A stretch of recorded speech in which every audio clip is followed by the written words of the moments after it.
Welcome into KSO. I am Mason Voth. That is Drew Galloway.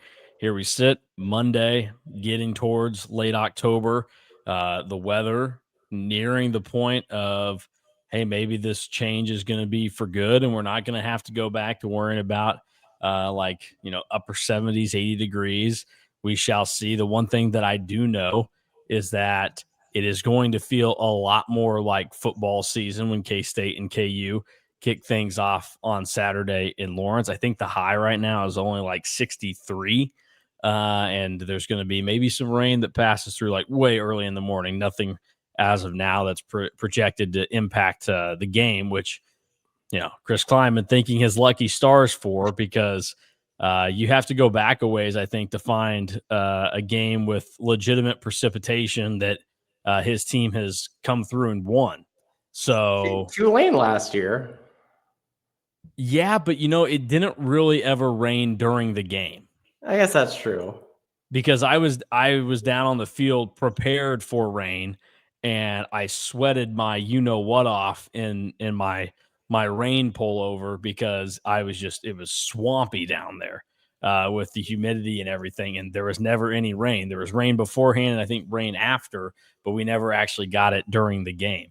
That might be I would love to do it right now. I know that people don't care enough, and it's certainly not something we lead the show off with.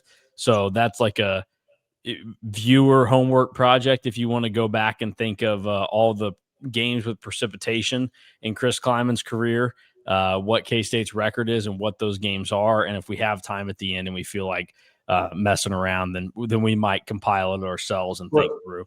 It's funny because weather, it's so weird how it works out, because there's some years where there's 0 games with precipitation the entire season.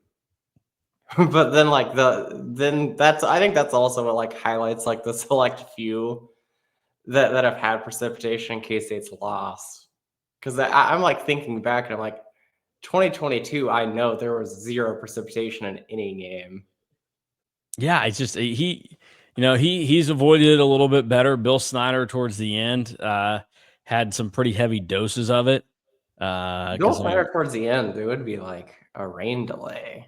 Yeah, 2017 was a just annoying season with the weather and patterns that made their way around the K-State schedule. Let's see. Saturday, 62 now the high, but all the rain chances that I'm seeing, it does make it seem like it's going to rain. It's just going to be way early in the morning. So 62 would be great. I think it was 80 officially at kickoff at the Georgia game on Saturday.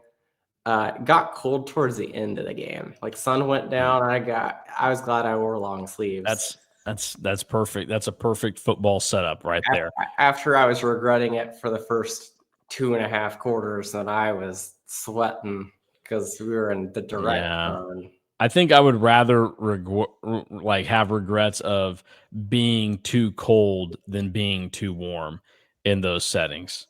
I mean, depends on how the wind was, because this morning I looked and it was 55 outside, and I had to take the dog out at 6. And I'm going, oh, okay, I'll be fine. And I went out there, no sweatshirt or anything, and the wind was just whipping, and I was miserable. Yeah, that's horrible. I hate those feelings. All right, let's talk K-State KU. Sunflower Showdown week is here. We are going to monitor the weather. Again, don't think we're going to have to directly deal with it during the game, but it is going to be cooler, so that might be fun for everybody. Now that these teams are where they are, KU's 4-3, 2-2 in the league. K-State's 3-4, 2-2 in the league. Very similar from that standpoint.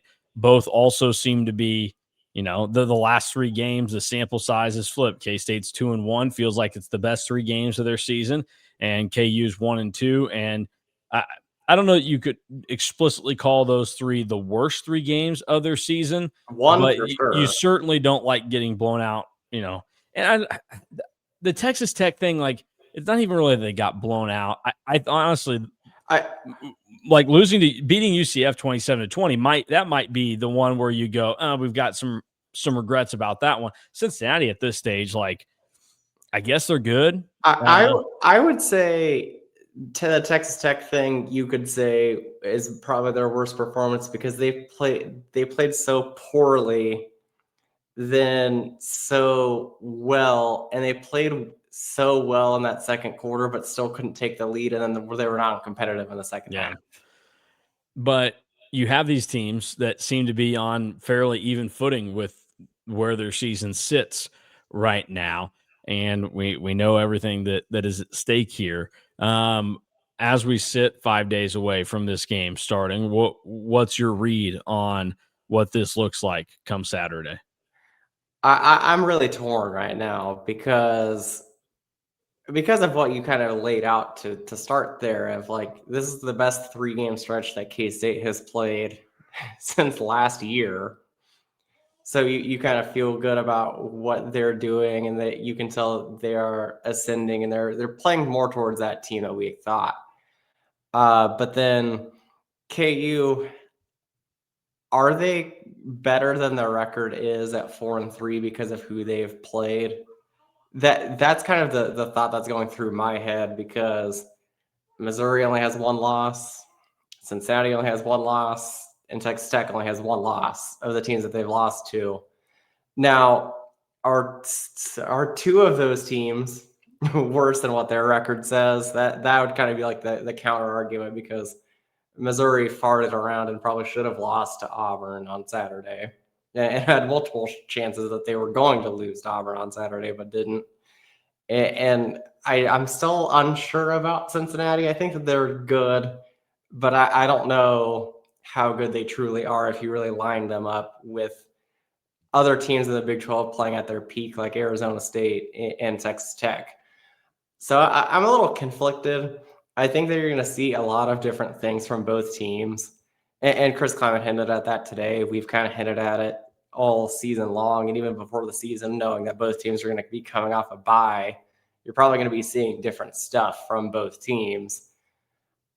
I think that the spread right now is up to 3.5 for Kansas.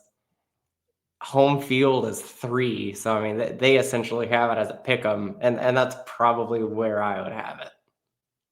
Yeah, I mean it's tough to discern, and just you really I think you're probably lying to yourself if you think you know what version of these teams that you're going to get. Where uh, Kansas's version is a little bit more consistent this year, as in, they haven't lost any explicitly bad games. Like road losses to Missouri and Texas Tech are not going to ding you, and then losing, a back and forth and just a wild game against Cincinnati at home, like okay, like K State has the bad losses, but K State also has, the not many of them, but they've got the better win. They have the best win out of the two teams over TCU the way they did it. Yeah. And even though they were at home and Kansas had to go on the road, like K State had UCF at a 3-score game for the majority of the playing of that. And there was a lot worse vibes centering around K-State than KU going into the 2 times that Yeah. the common opponent that they played. Like K-State, that was the game. Like they could have laid down and folded and lost that game, and nobody would have really blinked. But instead, they had UCF kind of non-competitive for a majority of the game, and then KU had a crazy goal line stand, which included some rough play calls from the UCF side that won them that game. So the consistent part of like what is in KU's game so far this year, really outside of the last, I would even kind of throw out the Texas Tech game because at that time Texas Tech was on another planet compared to the other Big 12 teams. But they've been able to move the ball in every game. It's actually been their defense that has let them down a lot. Where K-State, in the bad games, it's like everything is going bad. So I think that the floor is probably lower with K-State from what we've seen. Yeah. Uh, let's shift to a much more significant part of this conversation this week with K State, obviously in the 3-4 situation that they are. The 16-game win streak in the balance, they put it on the line once again. Uh, I phrased it as this is kind of like the point of no return game for Chris Klieman this year, where, like we've talked about, hey, how can things get worse? How can things get worse? Well, there's only one way things can get worse now. Like nobody's going to think anything of this season long term, no matter how you finish. Like this team could finish 8-4, and there's a really good chance that it doesn't matter. So everybody's like, yeah, you screwed yourself early. But if you lose to Kansas and you're the one that loses the streak, like that's a lot to get hung on your resume. And given the way people feel, it will not be the most positive experience. So, how much added pressure do you think and weight does this game have for Chris Kleiman, given the circumstances of not just this season, but the last two before it? Because I pointed that out in some midseason takeaways with this team as you go and look at it, and K-State was picked to finish second, only behind Texas in 2023. K-State finished in fourth, and they got to that last week, and they didn't really have a chance to make it to the Big 12 title game. Last season, they were picked to finish second behind Utah, had one less first place vote than Utah. K-State ended up finishing eighth in the Big 12 out of 16 teams, middle of the pack, not good enough at 5-4. This year, K-State, most coaches picked them to win the league, to be the best team in the conference, and they are certainly not that at 3-4. So you have 3 seasons of this is not just fan expectations, which can get wildly out of control. Your peers, the people inside of the conference, thought K-State's should be the best team, and Chris Kleiman's been the guy in charge of them that has not come to fruition. So he's got that already going for him, where people are not happy about how the last 3 seasons have looked. Now, like to me, this is a must win if you're trying to salvage any goodwill that fans are going to give you moving forward. Because if Chris Kleiman and K-State lose this game this weekend, I think it's going to get pretty nasty, and there's not much that you're going to be able to do to get them back on board until you make another trip to Arlington. And, given the track record of the last 2 years and how this one's currently going, there's a lot of evidence to suggest that it's not going to come. Yeah, I think that's totally fair. I think that the longer the streak goes, the more like dark cloud surrounds this game because Absolutely. people will not be satisfied anymore because of how the streak started. And some of this was kind of unfair to Chris Kleiman when he took over because, before the first 8 to 9 years of the streak, KU was terrible. Like they were like in contention in most years with like, are they the worst team in Big 12 history? So, you already had that. And now obviously like Kansas getting a lot better, and Lance Leipold seems to really have stabilized the program for the first time since Mark Mangino was there. So you already have that dark cloud, and the last 2 years, everybody's kind of, or even the last 3, everybody's kind of felt unsatisfied, even though K-State keeps winning these games. So I think that you already kind of have that anyway, and people aren't really satisfied unless the final score is like a 30-point plus margin, because, we were all so used to that for a decade in this game before it really got competitive. So you already have that. And then with how the season's gone, there's obviously a bunch of pressure because, this is the one game now where if you are on the fence of where you stand with what K-State is doing right now, this is the game they can't really lose, because that's how you lose the rest of the people that are on the fence. But I will also present you this. I think that this is the first time since 2008 that there's probably more pressure on Kansas to win, because I think that they're probably thinking, well, holy crap, if we don't win this one, when are we going to get it? So I think you're right about that, because I don't like, I think that side probably views it and should view it as, we can't really miss this opportunity with Jalen Daniels, because as much as we like this season, we thought would probably be a little bit of a roster reset for Kansas.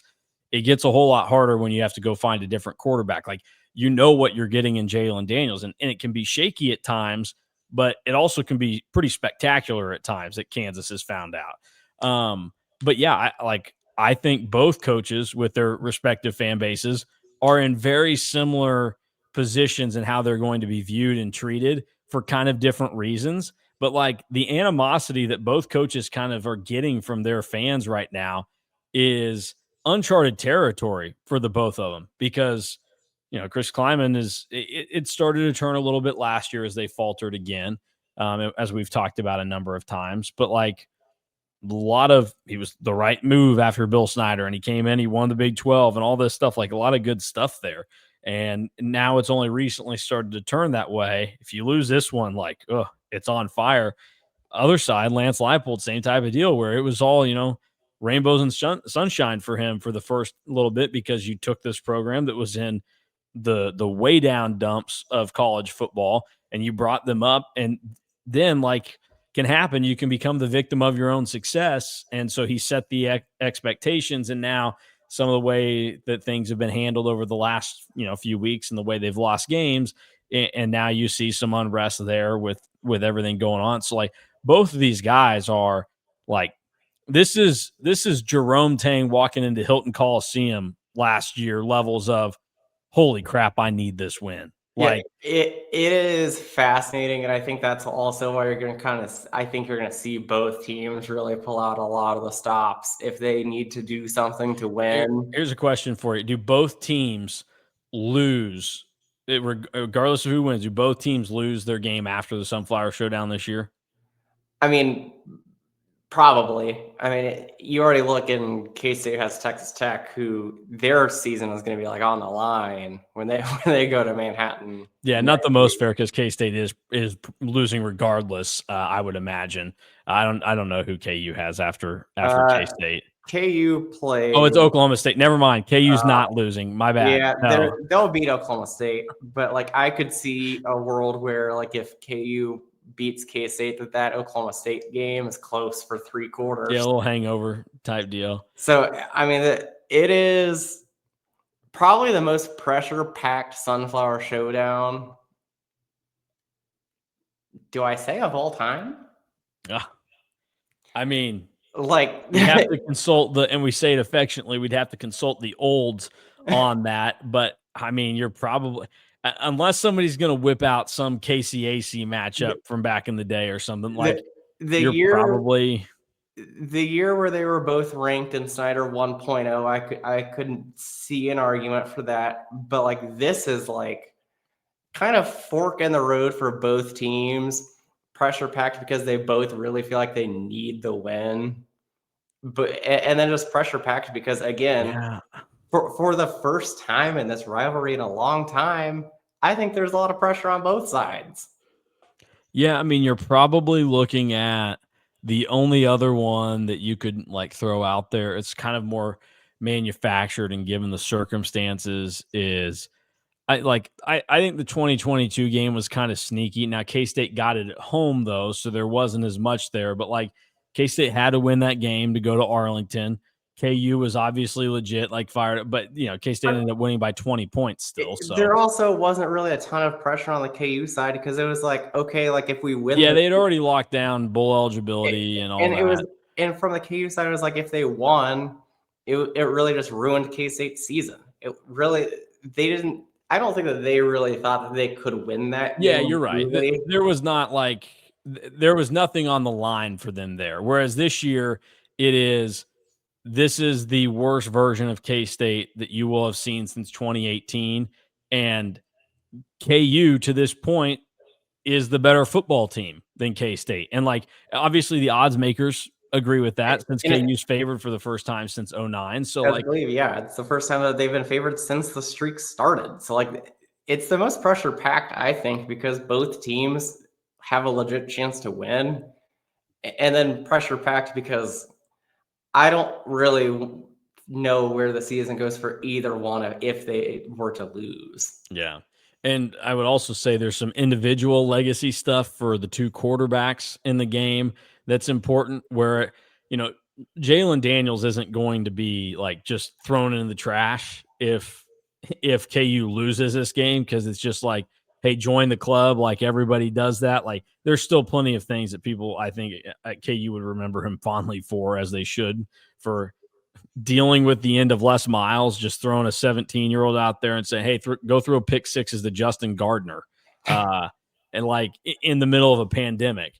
So obviously it's a little different for him, but like this is you know, there are some feathers in the cap that need to be checked off. And truly, if you think about it, like he wasn't able to be available for the Rate Bowl win.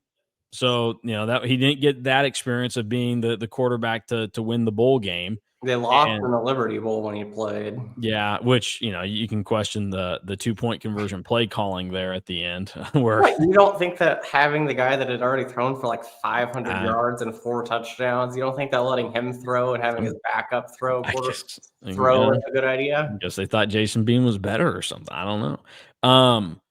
So like it's not to the same extent, but like this is if he wins this game, like it's significant. I think it's easily probably the biggest win that Jalen Daniels could deliver as the KU quarterback. So like it takes him up a level in terms of, and look, I'm no KU quarterback historian, but like given his stature of where he already is, it helps that he's such a dynamic player and all this other stuff. Like he is going to be able to thrust himself into probably another level there. I mean, he'd be right behind and probably very close if he were to beat K-State. I would imagine a lot of people Christ.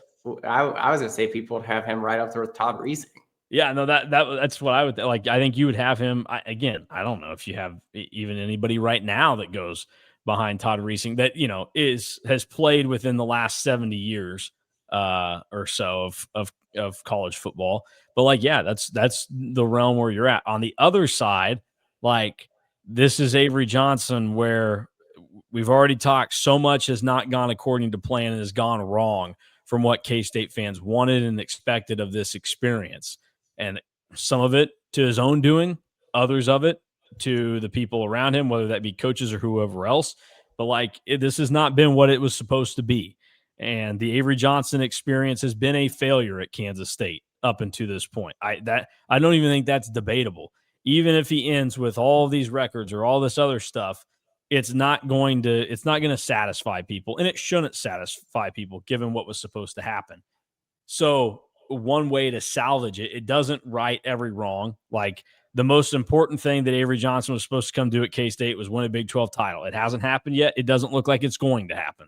So like you're not going to be able to get to the peak of what needs to happen, but same type of, get tossed in the trash type of game, like situation. This is like if he goes out there and plays phenomenal and secures the win and keeps it alive, then people are going to look back like this needs to be his signature game at K-State, because I don't really think that he's had one since he's been here. Like right now, the only thing we would still reference is the 5 rushing touchdowns against a terrible Texas Tech defense his freshman year. And it's like he didn't really do anything there except just run through wide open holes. Which, by the way, that also kind of is the crappy part of them losing that Baylor game, because like that could have been his. It could have been one of them. Yeah, exactly. Because then you're sitting here with a 3-1 team in Big 12 play, and we are having different conversations about this team. Like this, that's what is kind of strange about this, and it's the reality of sports.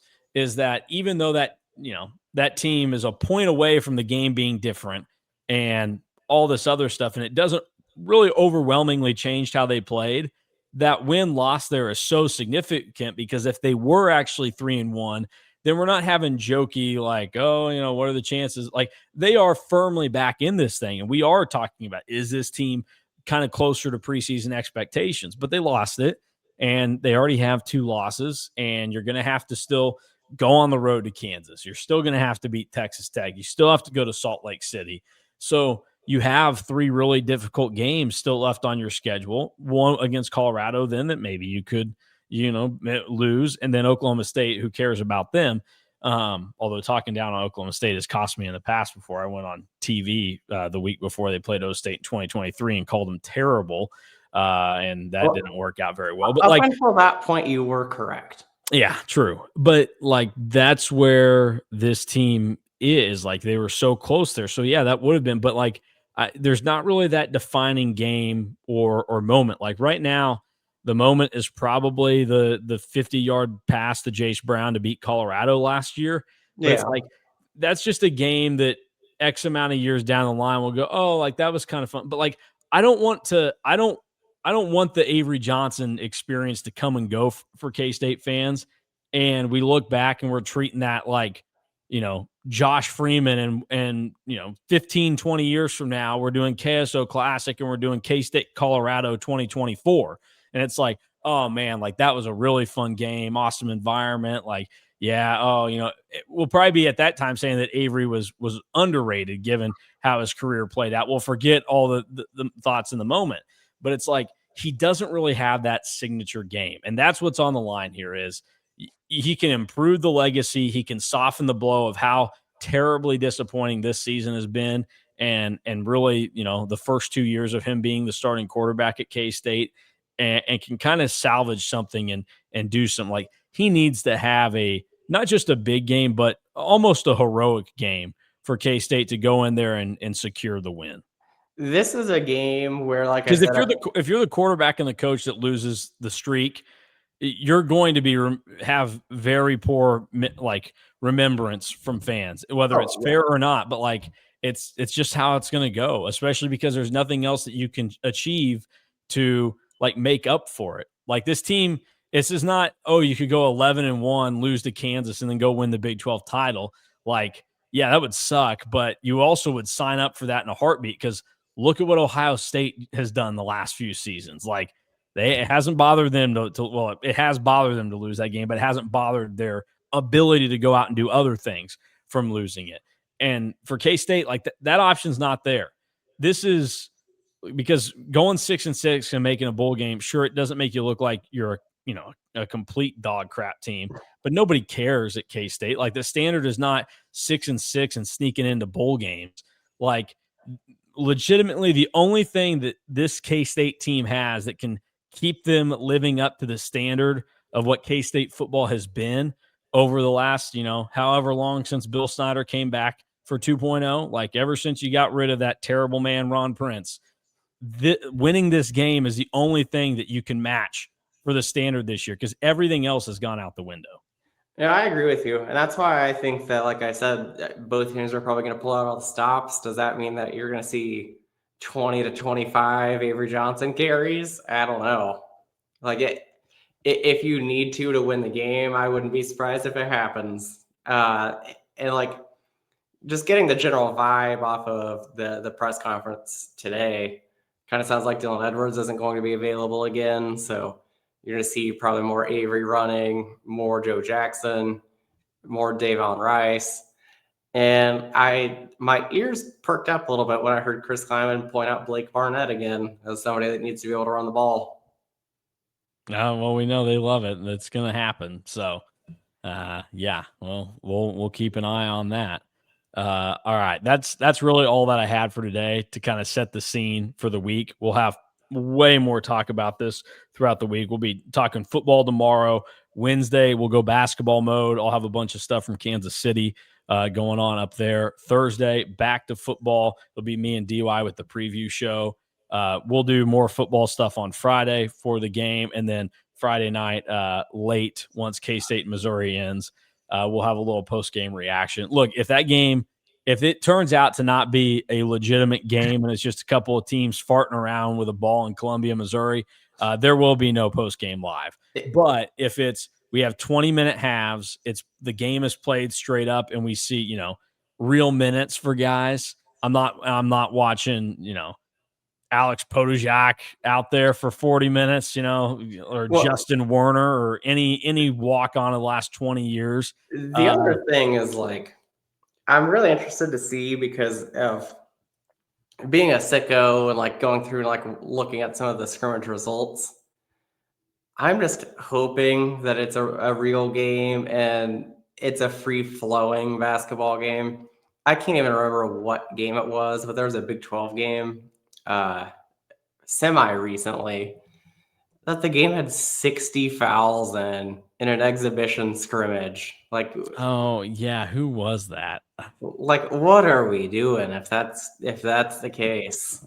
Yeah, let's please. We want a real game to be played. We want a result like Murray State beating Xavier 75-70 and Richard Pitino going on Twitter and the game doesn't count. The game doesn't count. The game doesn't count. It's like, okay, we get that, but like, dude, if you have to go to Twitter and just be like telling the fan base game doesn't count, like that's a problem. Yeah, Like it's probably never that a would good be sign. a proper overreaction for people to give on that front. Man, who what was that game that had all those fouls?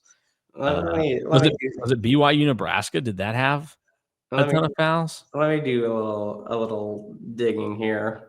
Look, I'm pulling up the box score right now. Oh yeah, Cincinnati, Michigan had Oh yeah, 60 fouls, and Michigan shot 48 free throws, and Cincinnati shot 35. Like, if we're getting that, like, why are we even playing a game? hey, and Cincinnati won, and Cincinnati fans were still mad at Fran Fraschilla for talking about it on Twitter afterwards.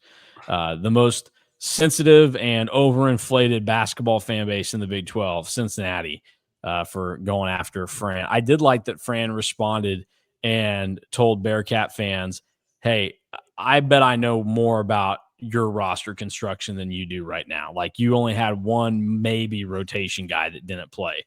Michigan was without three legit like going to play type of guys. But yeah, By the way, I'm also looking at this box score. Everybody for Cincinnati outside of two players had three or more fouls. And then there was one, two, three, four, five, six players for Michigan had three or more. Like, yeah, if we're doing that, then what are we doing? yeah. So here we go. We want to see a real game. Michigan scored 64 points in the second half. Well, yeah, because they shot a million free throws. Yeah, they shot 26 free throws in the second half of that game, but so did Cincinnati.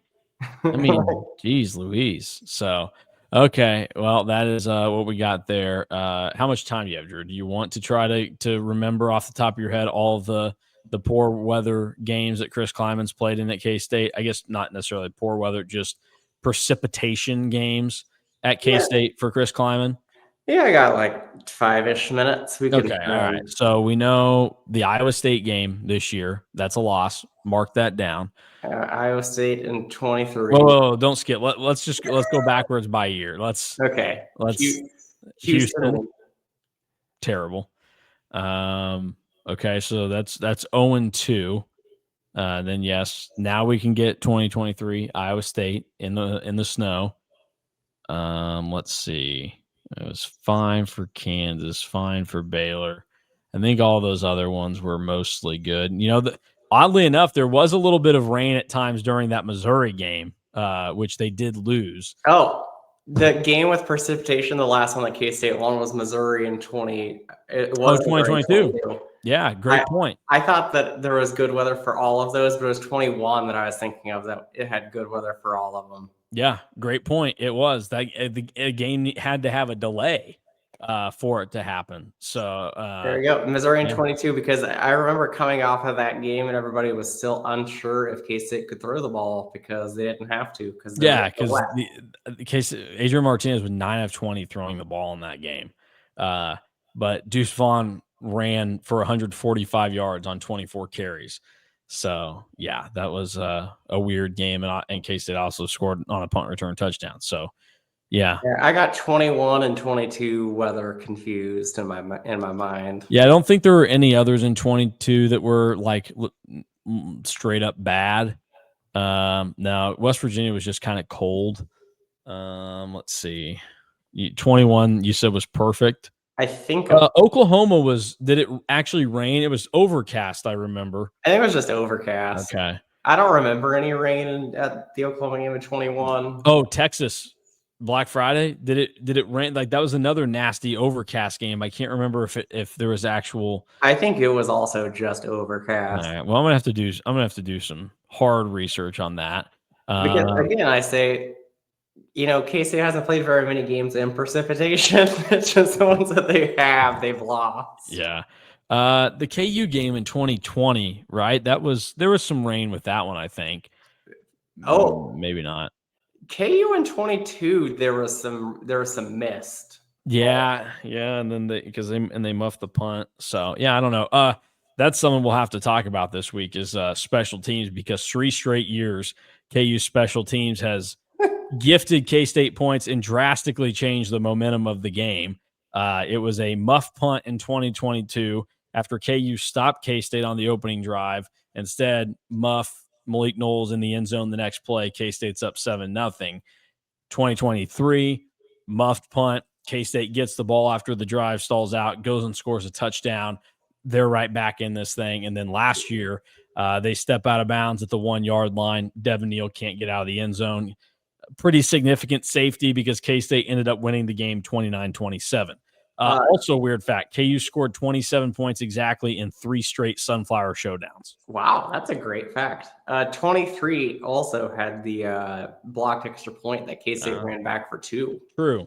Very true. And that was kind of like somewhat of a momentum changing type thing where it's like, okay, at least you got something good to happen. And now it can kind of, I would say both of these teams have been a little sloppy the last 2 years Yeah, in this game. yeah, Like that's fair. it's been close, but it's not necessarily been good football. I mean, That's last year K-State's going for a dagger touchdown after a huge, I think it was a DJ Giddens run. Yeah, and Avery just sat the ball down on Yeah, and then Avery the fumbled field. on air. So neither team has been sharp the last 3 years. And I think that's kind of like what I talked about earlier, like the pressure really building on both sides. Yeah, so K-State in that situation, they were driving to it was 26-24, I believe. I don't know, this thing's all out of sorts. Yeah, 26-24, I think. And then the drop happened. So, yeah, interesting. Well, we'll have plenty of coverage coming up throughout the week in regards to the Sunflower Showdown. A little bit of basketball mixed in there, and then we're still a little ways away from real basketball being played November 4th. K-State like playing on Election Day to start the season. Not as significant this year as was very strange when the teams were just like, yeah, I know everybody's wanting to play the first day you can't. What if we played on the day of a presidential election? How would that feel for everybody?